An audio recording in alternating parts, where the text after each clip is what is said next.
সালামু আলাইকুম রহমতুল্লাহ। আজকে ইনশাল্লাহ আমাদের রিসেন্টলি স্টক করা এবং কি সম্পূর্ণ নতুন একটি পারফিউম অয়েল সম্পর্কে বলবো, যেটা কিনা খুবই ভালো গ্রেডের, হাই গ্রেডের একটি সিনথেটিক অয়েল, যার সম্পর্কে আপনারা আশা করি অনেকেই জানেন, যে রেহানাল উদ সম্পর্কে বা আগর উদ সম্পর্কে। তো আমরা চেষ্টা করি যারা কিনা উড ইউজার আছেন, যারা কিনা একটু রিজনেবল প্রাইসে উড ইউজ করতে চান, যাদের অনেকের পক্ষে দেখা গেছে যে সম্ভব হয় না যে ন্যাচারাল বা সেমি ন্যাচারাল অয়েলগুলো ব্যবহার করার জন্য, যেহেতু প্রাইস অনেক বেশি। তো আমরা চেষ্টা করেছি হাই গ্রেডের যে সিনথেটিক অয়েলটা, ওটা আপনার জন্য কালেক্ট করার জন্য। ফার্স্ট অফ অল এটার গ্রান স্নিপ করবো, ইনশাল্লাহ আপনাদেরকে এটা সম্পর্কে জানাবো।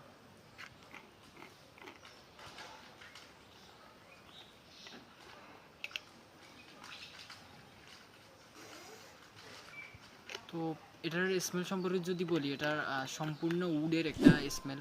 যারা কিনা উড ইউজার আছেন বা যারা কিনা এর আগে ইউজ করেছেন খুবই ভালো বলতে পারবেন। আর এটা টোটালি একটা আধ্যাত্মিক টাইপের স্মেল, এবং যারা যারা সংগ্রহ করতে চান আমাদের কাছে কয়েকটা কোয়ান্টিটিতে পেয়ে যাবেন, 3 ml, 4 ml, 6 ml। অবশ্যই আমাদের স্টকে থাকাকালীন সময় পর্যন্ত, যেহেতু আমাদের স্টকও সীমিত, যারা আগে বুক করবেন, যারা আগে অর্ডার করবেন তারাই পাবেন ইনশাল্লাহ। তো অর্ডার করার জন্য আমাদেরকে ইনবক্স করুন, আমাদের মেসেঞ্জার গ্রুপ, অথবা আমাদেরকে হোয়াটসঅ্যাপ করুন। তো আল্লাহ আপনাকে অনেক ভালো রাখুক। সালামু আলাইকুম।